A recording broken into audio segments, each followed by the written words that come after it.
2 weeks later, William found himself in an unexpected moment of crisis management that perfectly encapsulated life with Charlotte. It was a Saturday morning, and the family had planned a quiet day at home, with no official engagements or public appearances scheduled. Charlotte had woken up with an ambitious plan to reorganize her bedroom and had enlisted Louis as her assistant, a decision that had seemed harmless enough at breakfast. By mid-morning, however, the sounds emanating from upstairs suggested that Charlotte's organizational project had evolved into something far more complex.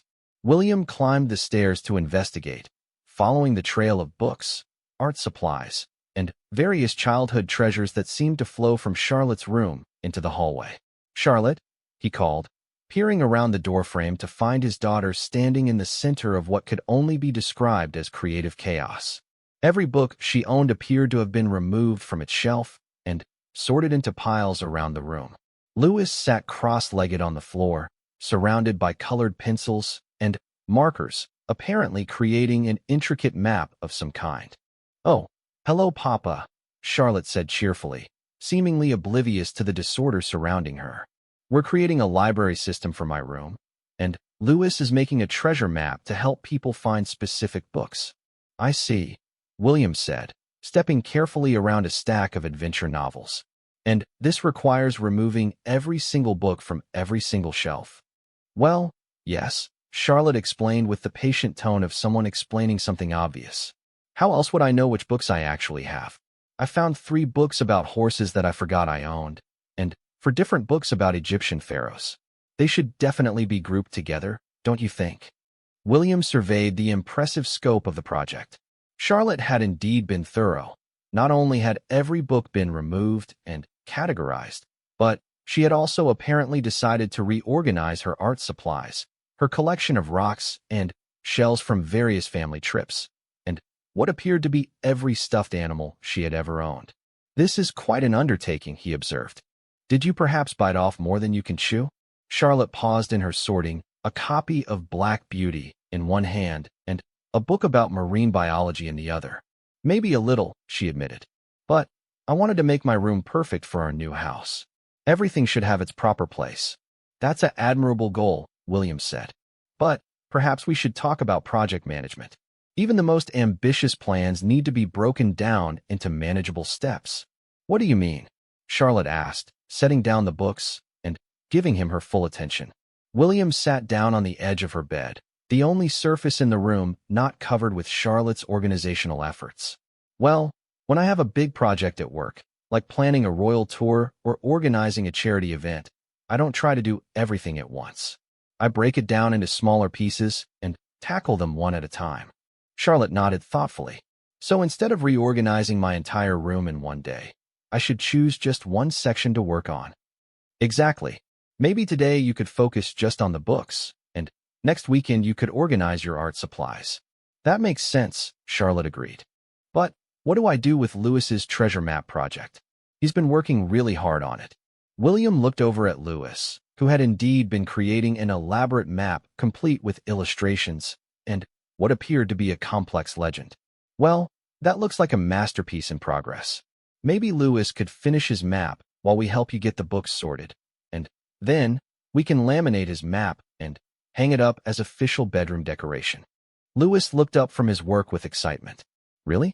It could be official?" "Absolutely," William confirmed. "Every good personal library needs a proper map." What followed was one of those unexpectedly perfect family moments that William knew he would remember long after his children were grown. The 3 of them spent the next 2 hours creating what Charlotte declared to be the most sophisticated bedroom library organization system ever devised. Books were grouped not just by topic, but by what Charlotte called reading mood: adventure books for when she felt brave, nature books for when she wanted to learn something new, and funny books for when she needed cheering up. Kate discovered them mid-project and, instead of expressing concern about the temporary chaos, immediately volunteered to help create labels for each section. "I think this is brilliant," she declared, admiring Charlotte's categorization system. "You've thought about this much more thoroughly than most actual libraries." "I want to be able to find exactly the right book for exactly the right moment," Charlotte explained. "Sometimes you need a story about princesses, and sometimes you need to read about space exploration. They shouldn't be mixed together just because they both start with the same letter. George appeared in the doorway around lunchtime, took one look at the organized chaos, and shook his head with the long-suffering expression of an older brother. You know there are apps that can organize books for you, right? He said. But then, I wouldn't learn anything about what books I actually have, Charlotte replied with unassailable logic. This way, I touch every single book and remember why I wanted to read it in the first place. William found himself continually impressed by his daughter's thought process. Even her most ambitious projects seemed to be driven by genuine curiosity and a desire to understand how things worked. Whether she was reorganizing her bedroom library or asking probing questions about royal history, Charlotte approached everything with the same combination of enthusiasm and methodical thinking. By late afternoon, the project was complete. Charlotte's room had been transformed into something that looked like a cross between a cozy library and an art studio. Books were neatly arranged according to her custom system. Lewis's treasure map was prominently displayed on the wall, and everything had a designated place that made sense to Charlotte's particular way of thinking. You know, William said, admiring their handiwork, you might have a future in project management or library science. Charlotte beamed with pride. Do you think so? I really like organizing things so they make sense. Maybe I could help organize important things when I grow up. I think you could organize anything you set your mind to, William replied. You have a gift for seeing how things should fit together. That evening, as the family gathered for dinner, Charlotte regaled them with detailed explanations of her new organizational system. She had created what she called reading categories that included everything from books that make me laugh to books about strong women to books that teach me about animals. The best part, she explained to Kate, is that now when you want to recommend a book to someone, I can find exactly the right type of story for them. If someone is sad, I know exactly where the cheering up books are. If someone wants to learn about courage, I have a whole section for that. Kate smiled, reaching across the table to squeeze Charlotte's hand. That's very thoughtful, darling. You're thinking about how your interests can help other people. Everything is more fun when you can share it, Charlotte said matter-of-factly. Books are meant to be talked about and shared. Otherwise, what's the point? Later that night, as William was saying goodnight to Charlotte in her newly organized room, she surprised him with one of her characteristic observations. Papa, she said, sitting up in bed as he was about to turn off her bedside lamp. I think I understand something important about being royal. What's that, sweetheart? I think the real job isn't about wearing pretty dresses or living in nice houses, she said thoughtfully. I think the real job is about paying attention to how things could be better, and then finding ways to make them better. William felt his breath catch slightly at the profound simplicity of her insight. What made you think of that? Well, today when I was organizing my books, I realized that even though my old system worked okay, the new system works much better because I thought carefully about what I actually needed. And I think that's what important people should do. Look at how things are working and think about how they could work better for everyone. William sat down on the edge of her bed, struck by the wisdom in his 10-year-old daughter's words. That's a very mature way of thinking about leadership and responsibility. I want to be useful, Charlotte said simply. Not just because I'm royal, but because I'm me. Does that make sense? It makes perfect sense, William assured her. And I think it's one of the most important things anyone can aspire to, being useful, being helpful, making things better in whatever way you can. Charlotte smiled sleepily. Good. I was hoping I was thinking about it correctly. As William kissed her goodnight and turned off the lamp, he reflected on how these ordinary moments, helping with an ambitious bedroom reorganization project, listening to his daughter's earnest observations about books and life, provided the most meaningful insights into who Charlotte was becoming. She was developing into someone with strong convictions, practical intelligence, and a natural inclination toward service. But more than that, she was becoming someone who thought deeply about how to make life better not just for herself, but for everyone around her. Whether she was organizing books by reading mood or asking thoughtful questions about royal responsibility, Charlotte approached the world with a combination of optimism and determination that gave William tremendous hope for the future. In a life that often felt dominated by formal protocols and public expectations, these private moments with his daughter reminded him of what truly mattered.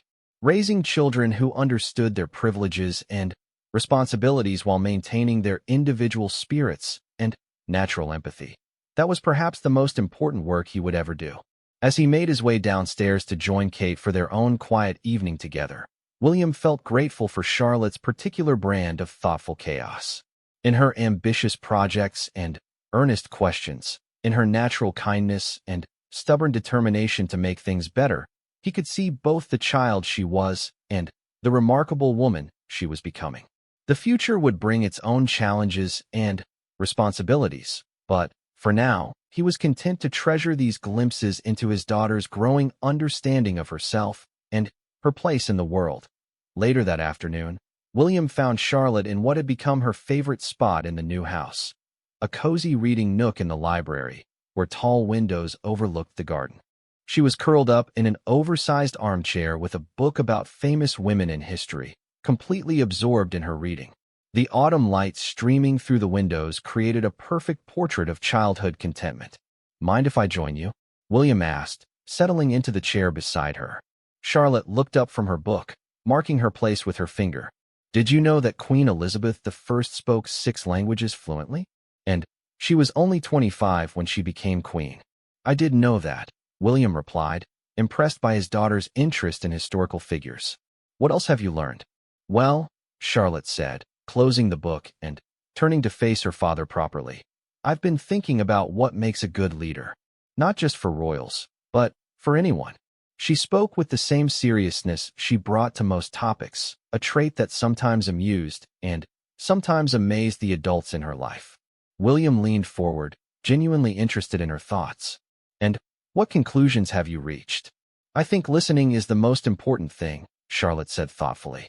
"When we were at Sandringham for Christmas, I noticed that the people who seemed happiest when they met us were the ones who felt like we really heard what they were saying. Not just said hello and moved on, but actually listened to their stories." The observation struck William as remarkably mature for a 10-year-old. He remembered watching Charlotte during that Christmas walkabout, how she had lingered with each person she met, asking questions and showing genuine interest in their responses. At one point, he had to call for her to hurry along, but she had been in the middle of hearing about an elderly woman's garden, nodding with the same attention she might give to a head of state. "You're absolutely right," William said. "Some of the most meaningful conversations I've ever had have been during those public meet and greets, when someone shares something personal with me. It reminds me why this job matters." Charlotte shifted in her chair, drawing her knees up under her chin. "Mama said that when she was sick, the letters and cards from people meant more to her than anything else. She said knowing that people cared made her feel less alone." The casual way Charlotte referenced Kate's cancer diagnosis and treatment never failed to both impress and concern William. The family had made a conscious decision to be honest with their children about Kate's health challenges, but they had also worked hard to maintain as much normalcy as possible during that difficult time. Charlotte, with her naturally empathetic nature, had seemed to absorb both the gravity of the situation and the importance of maintaining hope and positivity. "Your mother is remarkable that way," William said. "She has this ability to find strength in connection with other people. I think you've inherited that gift." "Do you think so?" Charlotte asked, a hint of uncertainty creeping into her voice. "Sometimes I worry that I talk too much. George says I ask too many questions." William chuckled. "George is 12 and thinks everything his little sister does is annoying. That's perfectly normal. But I can tell you that your curiosity and your willingness to engage with people are some of your greatest strengths." Charlotte brightened at this reassurance. "I love meeting new people and hearing their stories. Even when we were moving here, I talked to all the workers who were helping us. The man who was moving our piano told me about his daughter who wants to be a musician, and the lady who was organizing Mama's clothes told me about her garden that she's been working on for 20 years. And I'm sure they appreciated your interest," William said. "Most people don't expect children, especially royal children, to ask about their lives. But why wouldn't I be interested?" Charlotte asked with genuine puzzlement. "Everyone has interesting stories if you just ask the right questions." They sat in comfortable silence for a moment.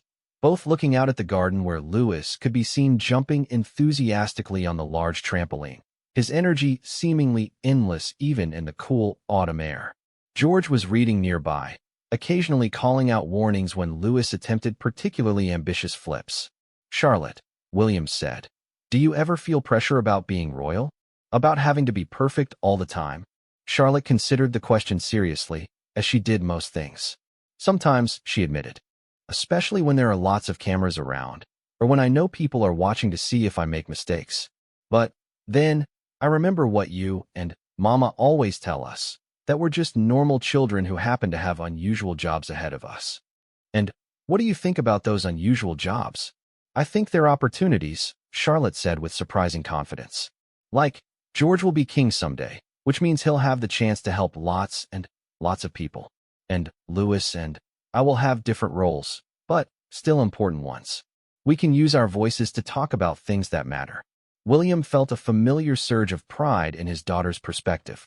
Despite the challenges that royal life would inevitably bring, Charlotte seemed to be developing a healthy understanding of service and purpose. "What kinds of things do you think you might want to talk about someday?" he asked. Charlotte's eyes lit up with enthusiasm. "Well, I've been thinking about that a lot lately. I really care about animals and nature. Did you know that some butterflies are disappearing because their habitats are being destroyed? And I've been reading about girls in some countries who can't go to school just because they're girls. That seems really unfair." "Those are both very important issues," William said. "Have you thought about ways you might be able to help with those problems?" "Not yet," Charlotte admitted. "But I think the first step is learning as much as I can about them. And maybe when I'm older, I can visit some of those places and meet the people who are working to make things better." The conversation was interrupted by Kate's arrival, carrying a tea tray. "I thought you two might like some hot chocolate," she said, settling the tray on a small side table. "Mama, we were talking about important issues," Charlotte announced. "I was telling Papa about the butterflies and the girls who can't go to school." Kate smiled, settling into a nearby chair. "Those are certainly important topics. What brought that up?" "I was reading about Queen Elizabeth I, and it made me think about how lucky I am to be able to learn about anything I want to learn about," Charlotte explained. "I think I should use that luck to help other people who aren't as fortunate." Kate exchanged a meaningful look with William. Their daughter's natural inclination towards service and social justice continued to surprise and delight them both. "You know," Kate said, "when I was about your age, I felt the same way about wanting to help people. That's part of what led me to study art history and work in the art world before I married your father." "Really?" Charlotte asked with interest. "Do you think I could have a regular job someday, before I have to do royal duties full-time?" "I think," William said carefully, "that there are many different ways to structure a royal life. Your great-aunt and has always combined royal duties with her passion for horses and equestrian sports. Your grandfather has spent decades working on environmental issues alongside his royal responsibilities." Charlotte nodded thoughtfully. "So I could study butterflies and education and still be a working royal?" "Absolutely," Kate confirmed.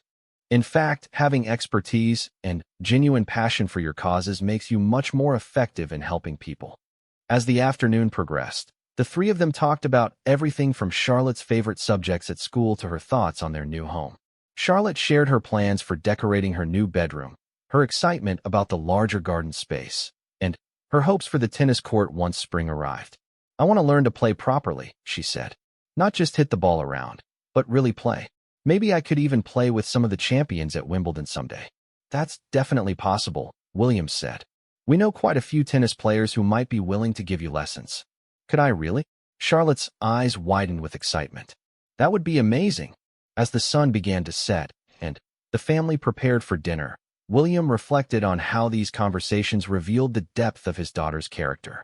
Charlotte was developing into someone with strong convictions, genuine curiosity, and a natural inclination towards service, all qualities that would serve her well in whatever role life ultimately brought her. But, more than that, she was simply becoming a remarkable young person, one whose company he genuinely enjoyed, and whose perspective often challenged and inspired him. In a life that could sometimes feel constrained by protocol and expectation, Charlotte's refreshing honesty and Optimism reminded him of what truly mattered. "Papa," Charlotte said as they headed toward the dining room. "Thank you for talking with me today. I like having grown-up conversations with you and Mama." "Thank you for sharing your thoughts with me," William replied. "I always learn something when we talk." Charlotte beamed at this, and William realized that these moments of connection were among the most important parts of his role as a father. Royal duties would always be significant, but raising thoughtful, compassionate children who understood their responsibilities while maintaining their individual spirits, that was perhaps the most crucial job he would ever have. The morning sun filtered through the tall Georgian windows of Forest Lodge, casting gentle patterns across the hardwood floors. Prince William stood in the kitchen, cradling a steaming cup of coffee while watching his 10-year-old daughter Princess Charlotte help prepare breakfast for the family. The large 8-bedroom home still felt new to them all, having moved in just weeks earlier during the children's half-term break from Lambrook School. Charlotte moved around the kitchen with the confidence that had become her trademark, her dark hair pulled back in a neat ponytail as she carefully arranged fresh strawberries on a plate. She hummed quietly to herself, occasionally glancing up at her father with those bright, expressive eyes that reminded him so much of her mother. "Papa, do you think Mama will like the flowers I picked from the garden?" Charlotte asked, gesturing toward a small bouquet of late autumn blooms she had gathered earlier that morning. The child had an innate understanding of thoughtful gestures, something that never failed to amaze William. "I think she'll love them, sweetheart," William replied, setting down his coffee to help her arrange the flowers in a small vase. "You always know exactly what will make her smile." The move to Forest Lodge had been more challenging than any of them had anticipated. William had confided to a guest just days earlier that the house move had been rather challenging with elements of twists, but they were tackling it together as a family. The sprawling property, with its tennis court, pond, and ha-ha wall for privacy, was nearly double the size of their previous home at Adelaide Cottage.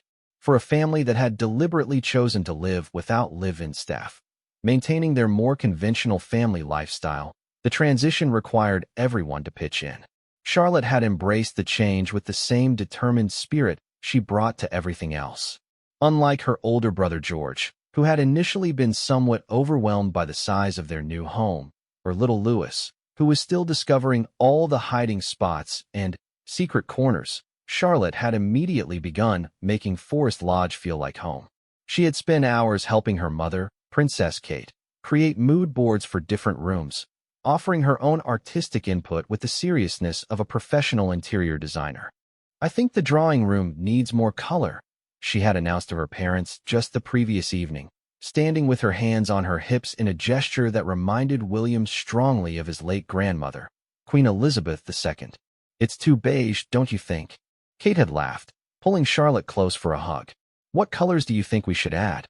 "Deep blues and greens," Charlotte had replied without hesitation. "Like the gardens outside. It should feel like we're bringing the outdoors inside." Now, as William watched his daughter methodically arrange the breakfast table, he marveled at how naturally she seemed to understand the importance of creating warmth and comfort in their home. Despite being born into incredible privilege and destined for a life of royal duty, Charlotte possessed an earthiness and practicality that grounded her. The sound of footsteps on the stairs announced the arrival of the rest of the family. Prince George appeared first, still slightly rumpled from sleep, followed by 7-year-old Prince Louis, who bounded down the stairs with his characteristic energy. Kate followed, looking elegant even in her casual morning attire, her recovery from the previous year's health challenges having brought a new appreciation for these quiet family moments. "Good morning, my loves," Kate said, accepting the bouquet from Charlotte with genuine delight. "These are absolutely beautiful. Did you pick them all by yourself?" Charlotte beamed with pride. "I wanted to make breakfast special. Papa said we should start new traditions in our new home." William felt a familiar swell of emotion as he watched the interaction between his wife and daughter. The past 18 months had tested their family in ways he had never imagined possible. Kate's cancer diagnosis and treatment had shaken them all, but it had also reinforced what truly mattered. These morning moments, gathered around the kitchen table in their new home, felt precious in a way that material wealth or royal titles never could. "What do you think about having a special Charlotte breakfast tradition?" William suggested, sitting down at the table, where you get to plan the menu once a week. Charlotte's eyes lit up with excitement. Really? Could I make pancakes with different shapes? Louis would love dragon pancakes, and George likes football-shaped ones. I think that's a wonderful idea, Kate agreed, settling into her chair. We could even teach you some of Great-Granny's favorite breakfast recipes. She had quite a few special ones she only shared with family. The mention of Queen Elizabeth II brought a moment of thoughtful silence. Charlotte had been deeply affected by her great-grandmother's passing, and William had been touched by the handwritten note his daughter had left at the Queen's funeral, expressing her love and promising to take care of the family traditions that mattered most. I'd like that, Charlotte said softly. I want to learn all the special things she knew. As the family began eating breakfast together, William reflected on how this new home represented more than just a change of address. Forest Lodge was meant to be their forever home, the place where his children would grow up and where he and Kate would eventually live as king and queen. The weight of that future responsibility never left his mind, but in moments like these, surrounded by the ordinary magic of family life, it felt manageable.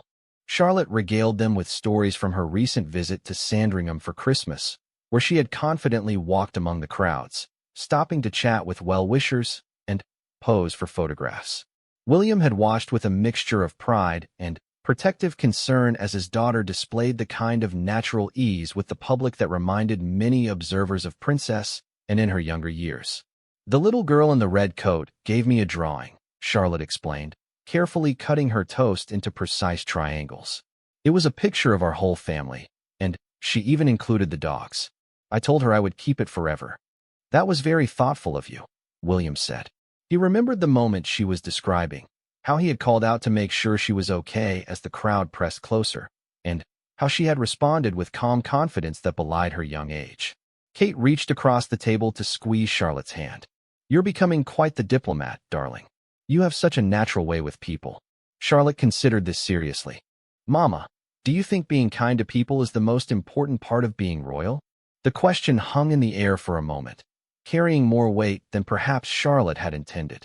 William exchanged a glance with Kate, both of them recognizing the profound wisdom in their daughter's innocent inquiry. I think, William said carefully, that being kind and genuinely caring about people is the most important part of being human. The royal bit is just what we happen to be. Charlotte nodded sagely, as if this confirmed something she had already suspected. At 10 years old, she was already developing a sophisticated understanding of her role and responsibilities, but she wore it lightly, with the grace that seemed to come naturally to her. The conversation was interrupted by Louis, who had been quietly building a small tower out of his toast pieces. Charlotte, he announced, when you're queen, can I still live in the house with you? Charlotte burst into laughter, the serious moment dissolving into typical sibling banter. Louis, I'm not going to be queen. George will be king someday, remember? I'll probably be a princess who does important work and travels to interesting places. Like Aunt Anne. George chimed in, finally, fully awake and joining the conversation. Maybe, Charlotte replied thoughtfully. Or maybe I'll do something completely different. There's lots of time to decide. William marveled at his daughter's mature perspective. At her age, he had felt the weight of his future role quite heavily. But Charlotte seemed to approach her royal identity with a healthy sense of possibility rather than obligation. Perhaps it was because she was third in line to the throne, with less direct pressure, or perhaps it was simply her naturally optimistic temperament. As breakfast wound down and the children began preparing for their day, William found himself treasuring these glimpses into his daughter's developing personality. Charlotte was emerging as someone with strong opinions, genuine empathy, and a confidence that was both refreshing and slightly intimidating. She had inherited Kate's warmth and accessibility, but there was also something uniquely her own in the way she approached the world. Papa, Charlotte said, appearing at his elbow as he cleared the dishes. Do you think we could plant a vegetable garden this spring? I'd like to grow things we can eat. William smiled, ruffling her hair gently. I think that's an excellent idea. We'll have plenty of space for a proper garden here. As the family dispersed to begin their various activities for the day, William felt grateful for these ordinary moments that revealed the extraordinary person his daughter was becoming. In a world that often focused on royal protocol and public duties, these private glimpses of Charlotte's true character were what mattered most to him as a father.